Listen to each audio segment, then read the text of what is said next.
So yeah, what's up with y'all, man? GHerbo came back with Southside again.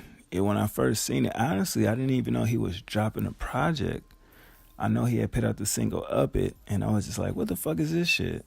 And I'm like, it's cool, you know what I mean? You know how they say about Herbo, how he rap off beat or whatever the case may be, which is crazy because they say the same shit about Blueface, but that's another story.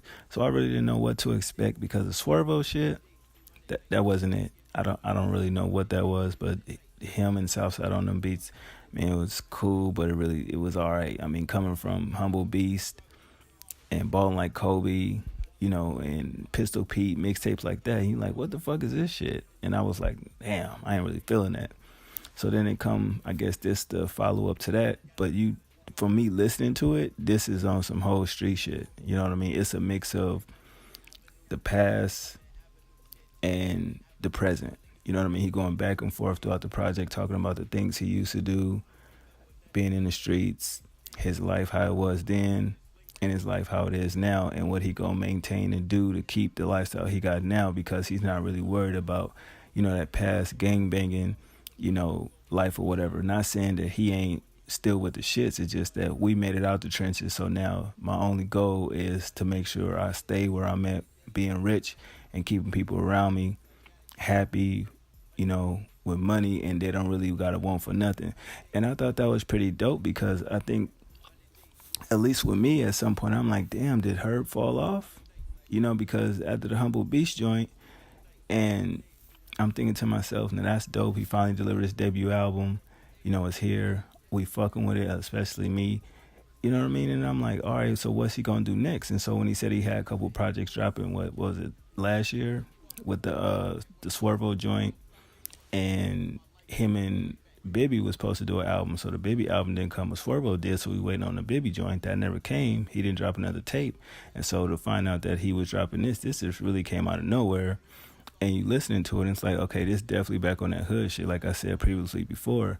But I'll go and find out that this is basically just to hold him over to get back to, as he say, GHerbo. So I'm hoping that now he getting back to the whole, the music that pertained to his lifestyle of how he became who he became, basically, like, balling like I'm Kobe, Pistol Pete, strictly for my fans type, Humble Beast type music, you know what I mean? So I think this is a good start. And I was wondering, like, okay, where is he going where is he gonna go from here? Because we understand he can do the street shit. We understand he can make, records where he's flossing and talking that money shit. He can make songs for females. He can make songs for the hood. He can, be on that gang banging type, gun violence type shit, drill shit, basically. You know what I mean? So I feel like this is a step in the right direction, because I don't really think he got anything to prove anymore. It's just maintaining his position. Because if you really look at the point to where he first dropped his first tape to where he at now, like, he been in the game for like 5 years now. So it's like, wow, you think that, you know what I mean? When he first came out to where he at now, he came a long way. So definitely him maintaining his position and let niggas know, don't get it fucked up. You know what I mean? And hopefully him and Bibby can get together and definitely drop that No Limitations project, because I'm definitely anticipating that, and hopefully Bibby can figure out his situation with his label or whatever the situation is, why he still ain't dropped Free Crack 4. But I do believe that Bibby and I think his brother or something got a label where they signed Juice WRLD, and his album did stupid numbers or streams or whatever. So he eating off that, he doing good, and I do believe he got a video out now.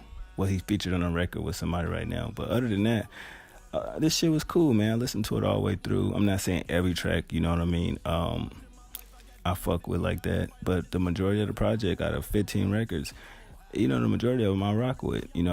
Open up with Sacrifice. Now, listening to that, if you follow like the whole Chicago scene where niggas get on record and diss each other, the one thing that I noticed about that first record is he made the cutthroat diss, where if you remember that, the dude, I'm not from Chicago, but I just show respect to everybody, RIP to that man, Cutthroat Vaughn, I do believe his name was. He was always dissing the No Limit. Y'all know how that gang shit is. But when he said what he said in the song, I was just like, oh, okay, I understood it. Now, a lot of people may hear that and they go over their head, but I do remember that he was, they little gangs or whatever was into it. And he, unfortunately, lost his life in the streets.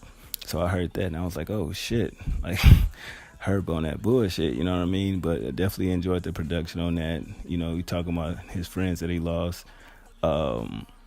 Money, gun violence, and basically his career and shit like that. And throughout the project, you do hear him mention his boy Cap, which is Capo, that used to run with GBE or whatever, but he repped No Limit, which is Herb and them crew and shit like that. So I definitely out of everybody, he big him up a lot more than Sosa and them do, which is crazy.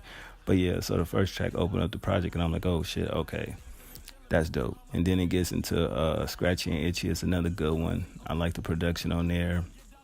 And I'm listening to these beats like, damn, did Southside do all these motherfucking beats? Because I didn't really know he can do, sample records. Like, you know what I mean, with the 808s and shit like that. I know he do 808s and hard banging ass beats, but I didn't really know he can do samples and shit. So Scratchy and Itchy is another one I fuck with. Up It, like I said, I thought that was all right. Train to Kill, it's cool. It got Gun on it. I was just like, damn, that's all right. I was expecting a little more. But it's good to see that him, Dirk, they really fuck with the ATL scene or whatever, because Dirk fuck with Lil Baby a lot, and Gunna sometime as well. Barter 2, I thought that was dope. That was a good one. Basically, it's a PSA to niggas, let him know he's still on that shit, his past life. What's another one? The joint with Lil 40 and Pretty Savage, I think it's not bad. I do believe those are like his artists or whatever from his label. But, 150 Dream Team, they cool or whatever. It wasn't bad, and I'm like, damn, this getting this later in the album. I'm like, okay, he was doing fire, but, let's keep it going. And Yerk 30, definitely Percocet, Perk 30, just talking about his street days. Definitely talking to his ops. And a lot of these songs, you could tell he was loaded when he was in the studio. You can just hear it in his voice. Rather, I don't really think he do lean no more. I know he smoked stupid, exotic weed, but you can definitely tell he still be off perks. You can hear it throughout the music and, in his voice. Track number 9, Okay. It was okay. Do Your Shit. That was more of a female-orientated record. It was cool. Nothing really good or bad to say about it. It was cool. Never Scared featuring Juice WRLD. That's my shit. The way Juice WRLD did the hook and the background vocals, Herb did what he did and laid his vocals on top of Juice WRLD's, but he should have just let Juice WRLD have that hook. I think that joint would have came out a lot more smoother. It was still dope. Like, I fuck with that record a lot. You know what I mean? The production was on point, the lyrics, everything, but I just feel like that hook part, he should let Juice WRLD shine on that joint. Getting into Visionary, it was okay. He just basically saying from when he was in the streets to where he is now, he used to think about it and thought about it. So in retrospect, he is kind of a visionary in a sense. Thought that was cool. Bow, that shit is crazy. The minute I heard that, I ran that shit back like 3 times. You may look at it as like a basic ass song, considering like how we in the mumble rap era kind of still with the repetitive hook, but that shit still go crazy. It brought me back to the days of Waka Flocka, but yeah, with a little bit more lyricism. So that I feel like that's definitely a single. He definitely should put that out with a visual. It definitely need that. The Wilt Chamberlain joint was cool. I thought that was dope. I enjoyed that sample on there. Money, Wilt Chamberlain, 100, Bring Money Back, shit like that. I thought that was dope.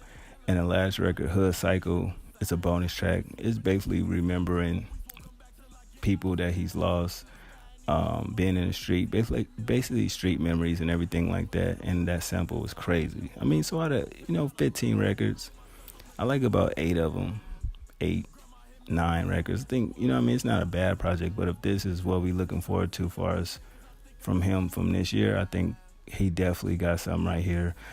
And I don't know if I would I guess you would classify this as a sequel to Swervo and call it an album instead of a tape, but I wish these niggas would more or less, when they gonna do a tape, make it a tape instead of just making it a tape but calling it an album, however that shit work. Because it's sometimes it's like you don't want to look at a mixtape like an album. You don't want to look at an album like a mixtape. But I definitely fuck with it, man. I think this is dope. Hoping to see some visuals from this project. The ones I would like to see, like I said, I want to see one for Bow. What else?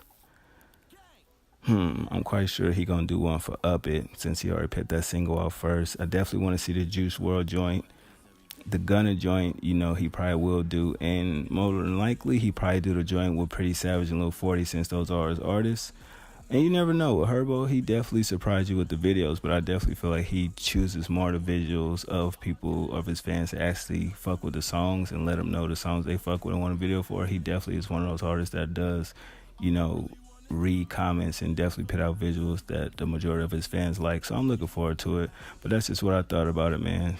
GHerbo still swerving. Shout out to Southside, man. That nigga got some dope ass beats, man. I'll holla at y'all. One. And happy Black History Month to all my fellow African Americans out there, man. Stay out of trouble. Stay positive. Grind hard. Just do you. One.